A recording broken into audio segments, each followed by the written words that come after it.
Greetings, welcome.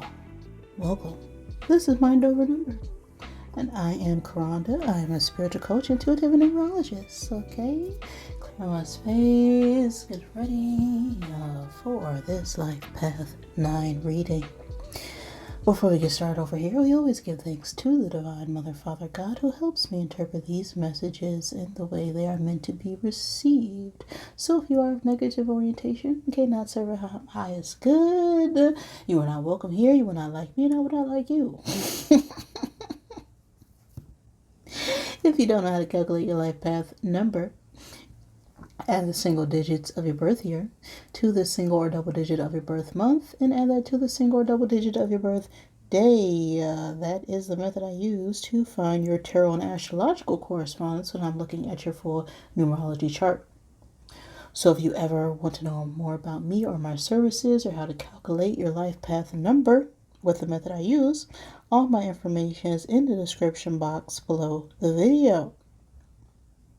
Now, in my charts, I use the Divine Triangle Blueprint, which looks at your life cycles, ages 0 through 81. I also look at your core numbers, some bonus numbers in there as well, and give you your personal year cycles so that you can get a feel for the energy to expect for your upcoming year. Now, your life path is what you came here to learn. It's also important when it comes to choices in career. So if you are the life path of 9, you came here to learn how to embody 9 energy. And 9 is a reflection of all numbers 1 through 8 as well as 9. 9 is the number of compassion, right? It's also the number of release and needing to let go of lessons learned and use that wisdom in order to share and enlighten others.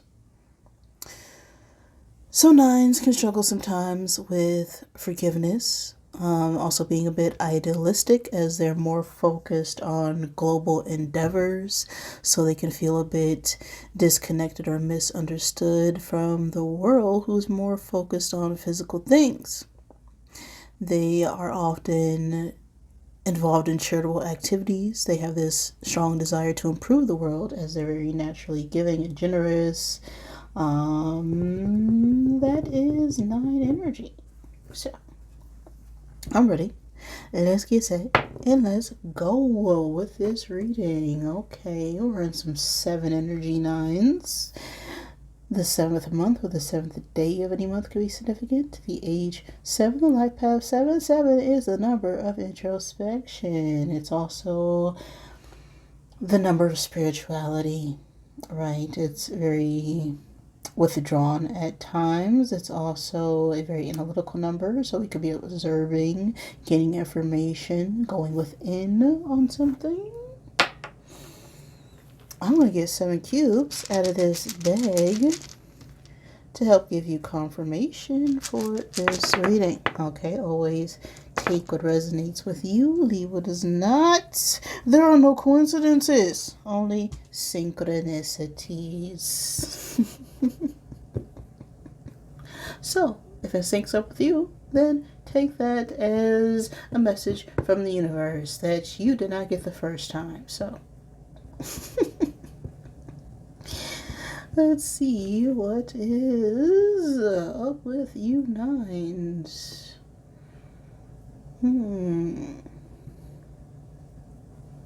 Interesting. Okay. We have the zodiac signs, Aquarius and Capricorn, coming out here. So you or someone else could be born on the cusp of Aquarius Capricorn season. We also have the times and space of April 20th through May 20th and November 23rd through December 21st. So something specifically could have occurred or will occur during those times and space, as time is fluid. It's just an illusion. Okay, everything's really just happening now. But a significant time or event could have occurred or will occur in Taurus or Sagittarius seasons. You could be a Sagittarius or a Taurus, or dealing with a Taurus or a Sagittarius.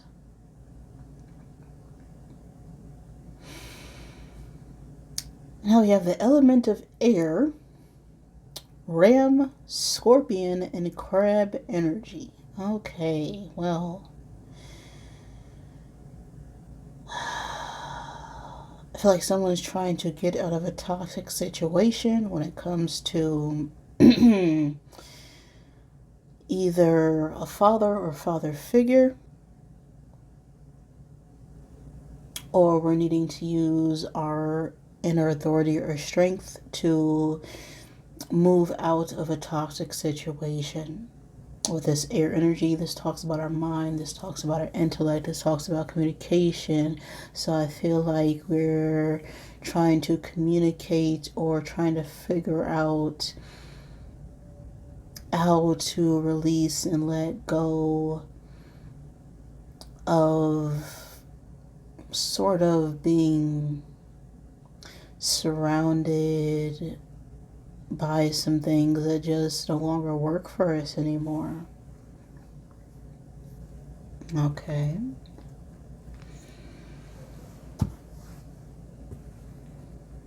We'll see.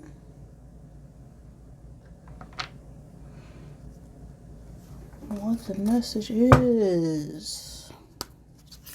Of course, this can resonate at any point in time, right? The past does not exist, and the future is determined by what you do right now. So, what are you doing right now, Nines? Who's this message for right now? What is this message for right now for the life path of 9? Well, you're in some ish that you need to get away from. With this ship falling out there, okay? Some troubled waters. We're needing to travel. We're needing to relocate, okay? We're needing to move. Get the F out. We have a 3 here, okay? Now 3 is the number of growth, okay? It's about expansion. It's the number of creativity. The life path 3 can be significant. The 3rd month or the 3rd day of any month, we have a 10 of spades on this card as well. And that talks about feeling betrayed, feeling distraught, feeling very ill, feeling almost helpless to the point where something needs to change. And it's like the point of no return in a situation, really. The ship card talks about travel. Okay, we could be in the middle of leaving behind a old life, an old thought pattern. We can be, conquering some new horizons. There's a need to defend oneself, one's borders, one's beliefs. If this is about a relationship or romantic connection, we could have some strong emotions towards someone or a surge of strong sexual desires. We could be in a stormy or passionate relationship right now. If this is about our career, we can be closing out a cycle when it comes to our work or completely ending some form of agreement when it comes to our job or career. So, setting sail in one way or another.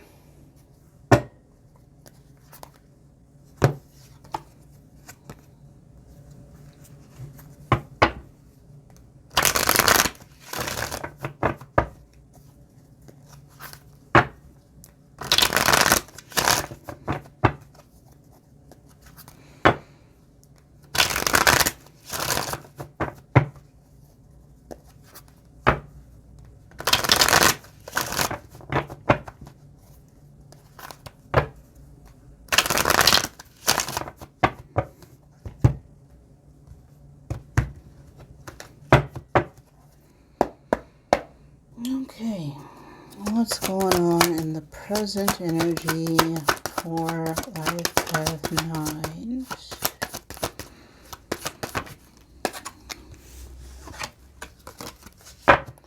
One card for the present energy.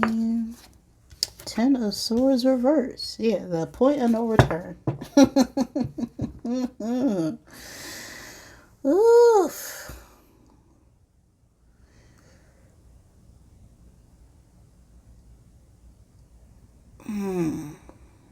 I feel like we just possibly got out of something that was completely toxic and detrimental to our well-being. And we're trying to recover from this situation. It's like we're noticing some small improvements after letting go of something. We could be trying to bring back something that ended in the past as well. What led up to this Ten of Swords energy?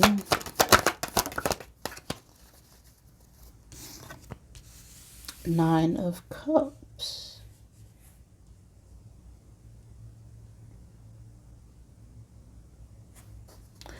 One card for the future space.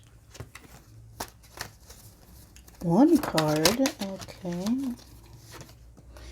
The Emperor reverse. What's on our conscious mind? What are we working towards? The Hierophant. Okay. The underlying energy. A King of Wands. And what's our obstacle right now?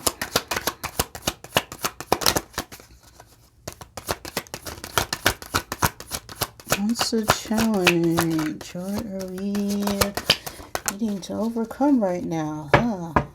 Ten of Cups. All right.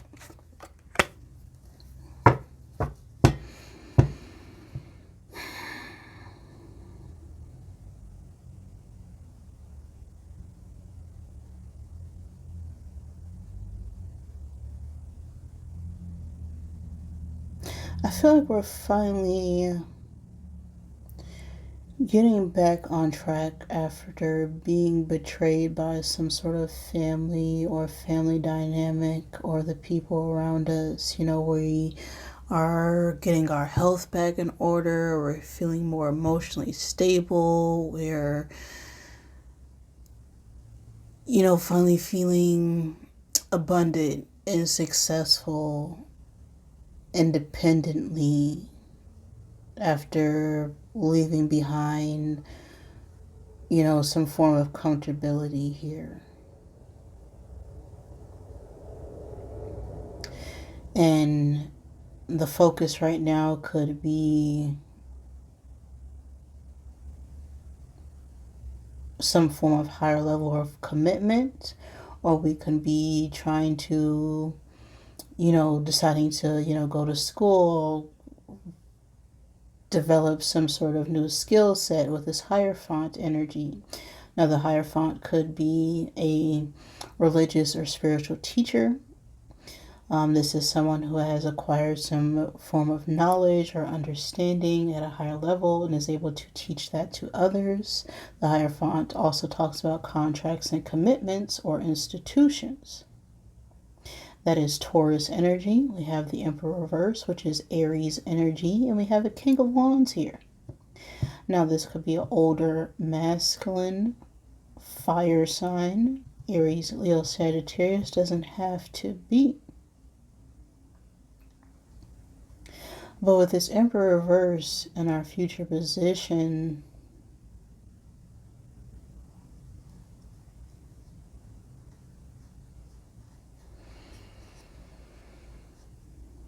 it's like, you know, this could be, you know, a father or father figure, right? Some over controlling parental person who's, you know, says, you know, it's my way or the highway type of thing. This could be a boss or a manager who is sort of in their ego. They're very arrogant. They're only concerned about finances. This is someone who has a lot of power and control, but they use it to manipulate others. And it's It's a very dominating energy. Someone who's not very flexible with anything. And this King of Wands and our underlying energy, right? What we're really feeling, it's like we're feeling like we need to be more confident and really just stand up and set the boundaries where they need to be placed. It's like we're being divinely guided and led to be more adventurous and inspired to take action outside of this family or religion, or just rebel even against these principles or dynamics that,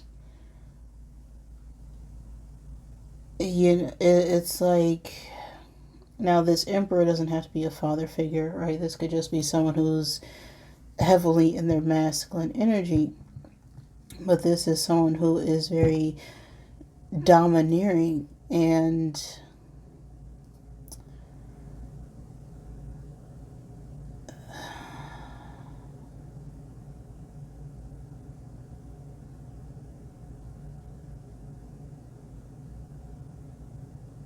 you know, this could be an ex-spouse or ex-partner with that Hierophant as well, as that speaks about marriage, right, or commitment. But the obstacle right now is this Ten of Cups, and the Ten of Cups is one of the happiest cards. So it's like some sort of family dynamic or being fulfilled is what's blocking us right now. It's like we're in the Nine of Cups, but the trouble is the Ten of Cups. You know,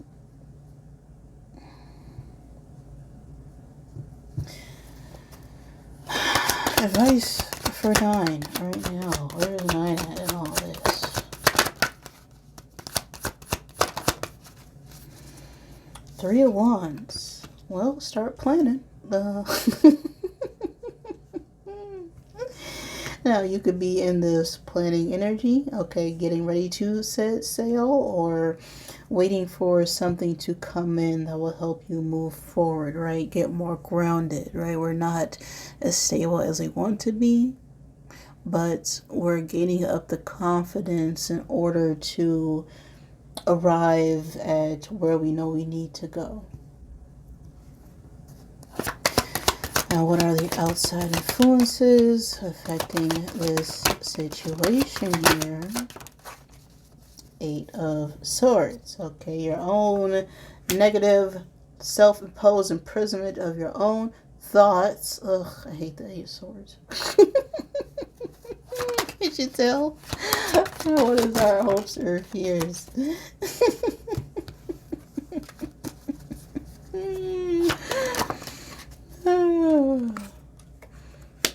Eight of Wands.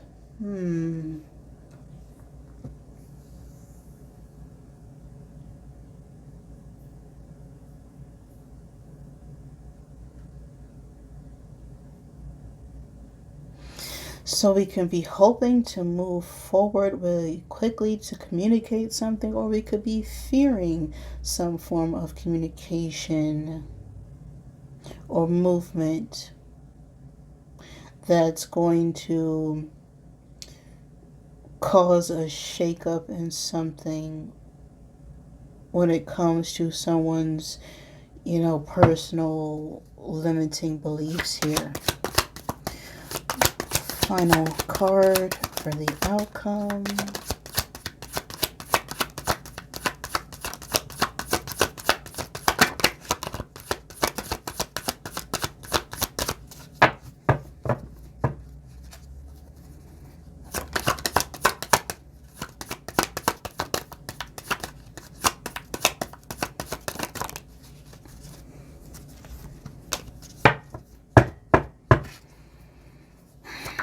Okay, Six of Pentacles.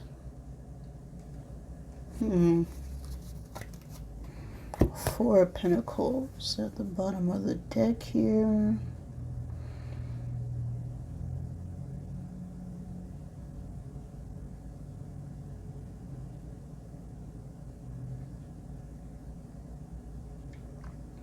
I feel like if we're looking for some sort of advice or help from someone else, they're only going to give us their bare minimum here. Because they're wanting to keep some form of love or control over us.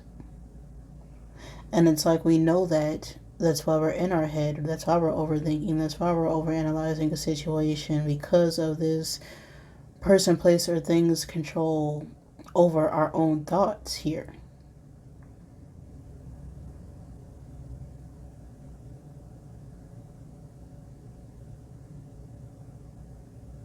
And it's like we know we can't go back to the way things were. There needs to be an equal give and take here. And someone is taking more than they're giving, which is causing an imbalance on ourselves. And so we're taking more than we're giving. And the trouble right now is,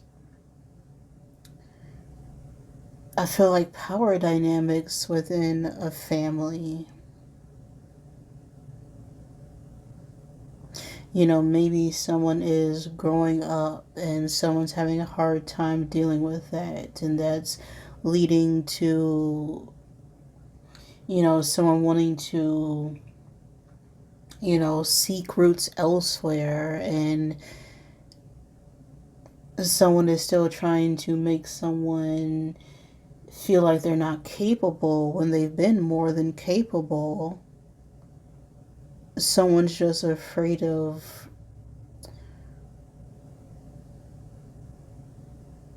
not having the same power that they had before. And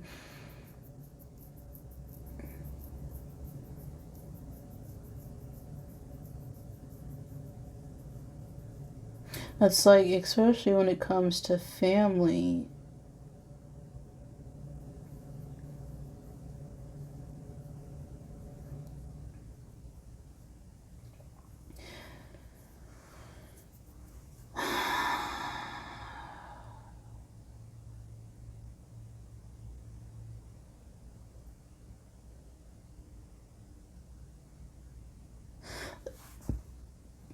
it's like at some point someone's just going to see us the way they see us. But we know who we are as an individual. And if someone isn't going to give us the respect that we know we deserve, regardless if they're family or not, you have to remember that these are just titles, right? And someone has to earn those titles. Okay, occasionally, sometimes when a mother or father figure doesn't live up to those titles, what do people do? They stop calling their mother or father, they start calling them by their government name. Right? Because they're no longer behaving in the way that that title is supposed to represent. Or someone can be a mother, but that doesn't necessarily make them a mom. Someone can be a father, but that doesn't necessarily make them a dad, right? Because the words and language that we use and give to people have a certain meaning. And I feel like someone is sort of abusing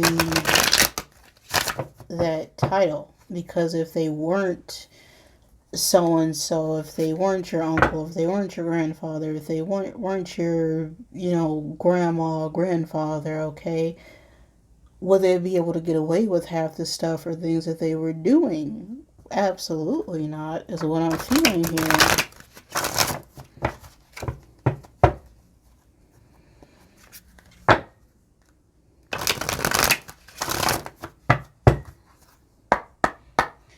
What you got to say, Double Deck?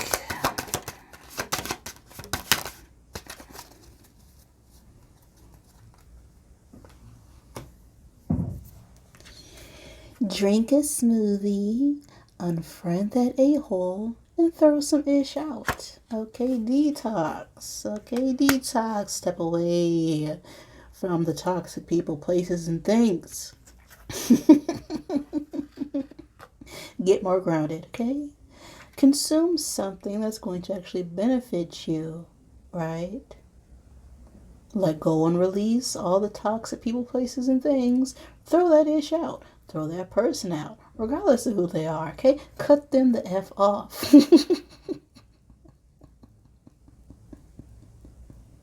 Because if someone is not bringing you fulfillment or nourishment, it's eventually just going to drag you down. And then you're going to realize that you were really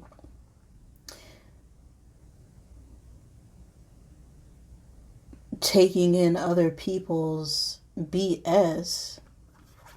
And it's really easy to recognize when someone is giving you BS because they start to speak and sound like ish. You know what I mean? Now, you are going through some tough ish. Everyone has their turn. Welcome to yours. So it's time to gather your tired behind up and handle it. Face the reality of a situation. Or live in La La Land. Okay, choose bravely. Believe what you see. So, if someone has been showing you who they are time and time again, believe them. And with all this red energy, I'm definitely getting this as something to do with family or stability or security right now.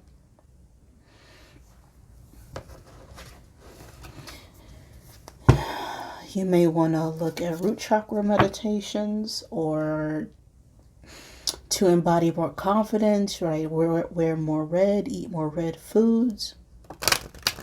That will help balance out that energy. We can start to notice that we gain weight in these lower areas if there's an imbalance in our lower chakras, which is the red, orange, yellow chakras, the root, sacral, and solar plexus chakras. So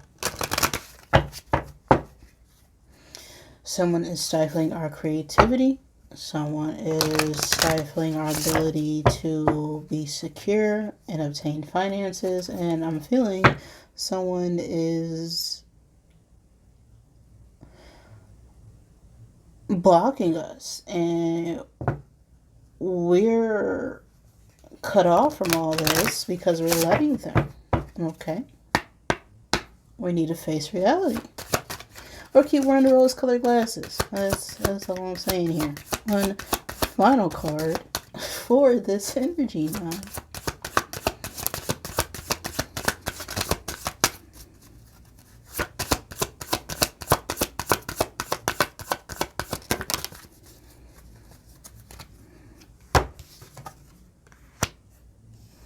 Look at that. We got another 7.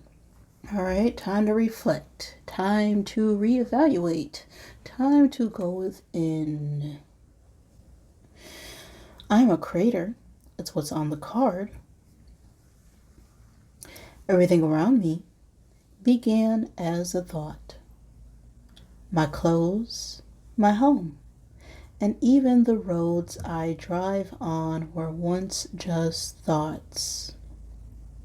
When I take the time to contemplate my surroundings, I grasp all of the thoughts that took place to create the world. Likewise, my thoughts have created things. My thoughts created my actions, and thereby create my life as I know it. Therefore, I strive to think about my desires optimistically. I am a creator, right? Recognize that you are the creator of your life. And you are co-creating with the one infinite creator at all times. So whatever your thoughts are projecting is what's going to create your reality, right? You have free will for a reason. But that doesn't leave you free of the consequences of the actions you take based on the thoughts that you produce.